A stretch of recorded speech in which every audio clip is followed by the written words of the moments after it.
Salam alaikum et bienvenue dans cette nouvelle vidéo. Précédemment, on a vu comment créer des modèles. Et donc aujourd'hui, on va commencer à étudier les factories. Les modèles, comme on a vu précédemment, sont un moyen qui permettent de manipuler les données stockées dans une table. Donc jusqu'à maintenant, j'ai créé deux tables, la table auteur et la table livre. Et par conséquent, j'ai créé deux modèles, le modèle auteur et le modèle livre. Alors, via ces deux modèles, je peux manipuler les données stockées dans ces deux tables. C'est-à-dire, je peux créer ou bien programmer les opérations CRUD pour create, read, update et delete. C'est-à-dire, je peux créer des enregistrements, je peux mettre à jour ou bien supprimer des enregistrements. Ici, par exemple, je veux récupérer tous les enregistrements stockés dans la table auteur afin de les présenter dans une vue.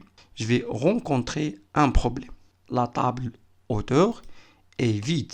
Donc, regarde ici, on a la table auteur, ne contient aucun enregistrement. Et donc, je ne peux pas programmer cette opération. Donc, il faut premièrement remplir la table auteur avec des enregistrements. Ici, par exemple, je veux tester la pagination, donc j'ai besoin de plusieurs enregistrements. Par exemple, 100 enregistrements. Saisir 100 enregistrements manuellement, c'est une punition. Donc c'est pour cela que Laravel nous a proposé une fonctionnalité dite l'e-factory. Une factory, c'est une classe qui permet d'exécuter deux tâches. Elle permet de générer des données de test, c'est-à-dire des données fictives et aléatoires, et de stocker ces données dans une table. Donc avec une factory, je peux par exemple générer des noms, prénoms, des adresses, des numéros de téléphone, des adresses email, etc. Pour accomplir ces tâches, Laravel utilise une bibliothèque PHP qui s'appelle faker.php/fake. Alors, on va voir comment créer une factory. Pour réaliser ces tâches, c'est-à-dire la création d'une factory en Laravel, on va utiliser la commande php artisan make factory suivie du nom de factory. Alors, pour moi, j'ai deux tables, j'ai deux modèles et par conséquent, je vais créer deux factories. Alors, par exemple, je vais taper la commande php artisan make factory auteur factory pour créer une factory pour remplir la table auteur avec des données fictives. Alors, cette commande crée un nouveau fichier ou bien ajoute un nouveau fichier PHP dans le dossier database factories. Alors, ce fichier peut être utilisé par la suite afin de remplir la table auteur avec des données de test.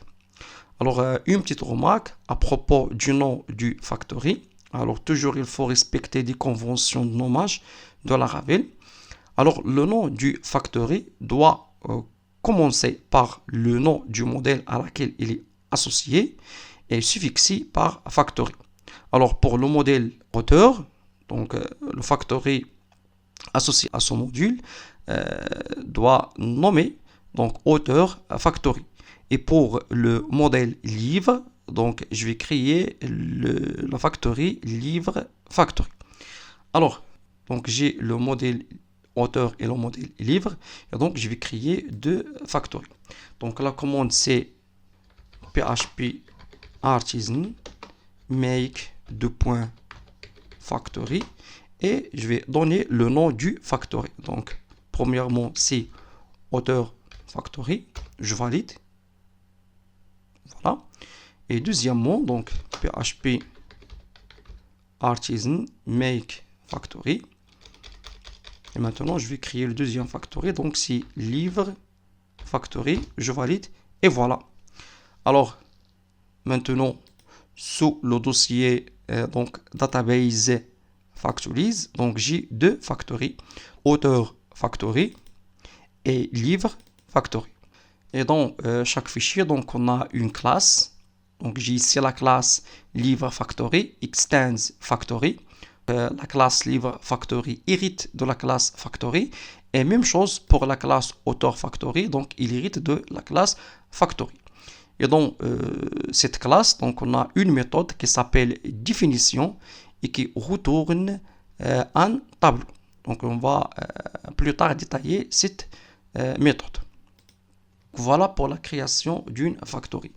Donc c'est très simple. Donc on va utiliser la commande php artisan make de .factory, puis le nom du factory.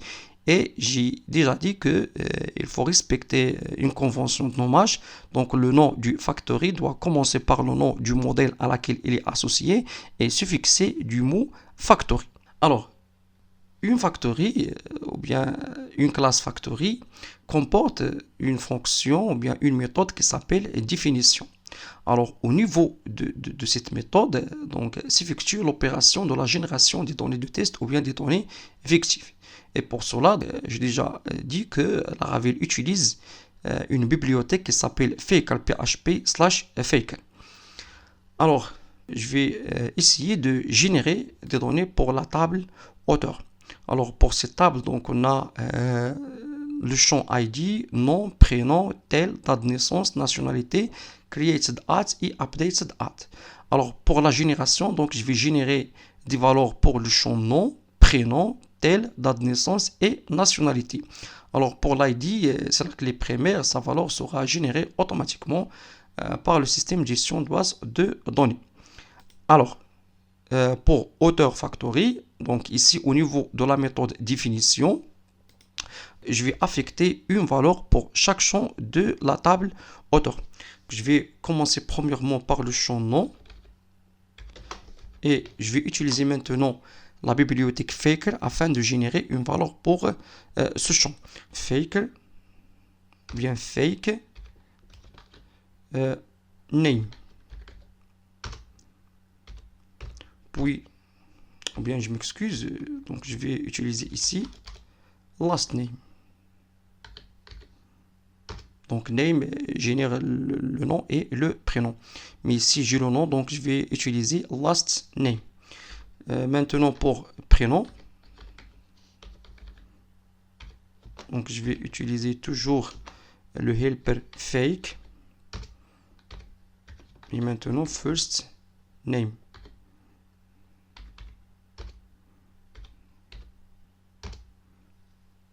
Qu'est-ce qu'on a encore? Donc tel. Donc fake. Phone number. Date de naissance. Donc toujours le helper fake. Donc date. Et maintenant, donc, on a nationalité.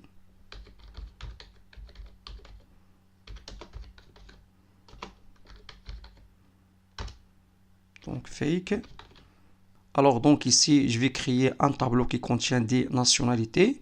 Et puis, je vais demander à fake de retourner une valeur aléatoire à partir de ce tableau.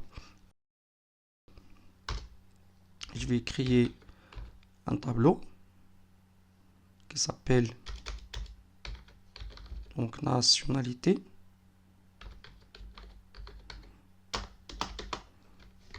Et je vais remplir ce tableau par des nationalités, donc par exemple marocain,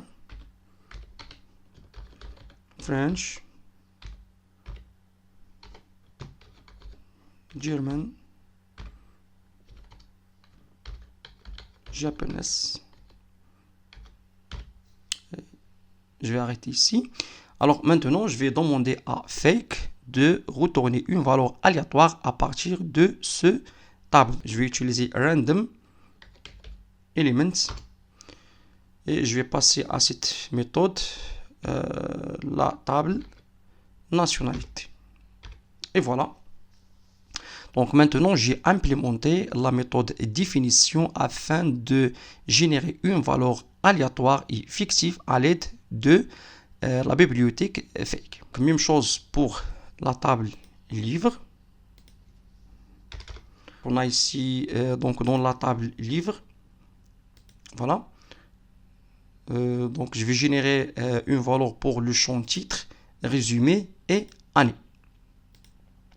Alors pour cela, donc je vais mentionner premièrement le nom du champ, donc titre. Toujours c'est fait. Ou bien je peux utiliser notre syntaxe, donc this fake, donc word, virgule, word génère du mot aléatoire. Maintenant résumé, this fake text. Et finalement, année. Donc, this faker year.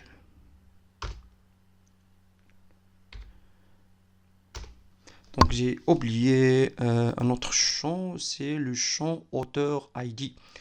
Bon, alors, il faut générer des valeurs pour le champ auteur ID. Alors, normalement, auteur ID, c'est la clé étrangère. Alors, on va regarder ici. Donc, auteur ID, c'est la clé étrangère.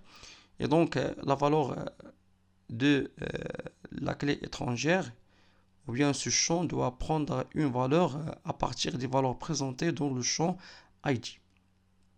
Et donc, pour cela, donc, je vais ajouter ici auteur-ID.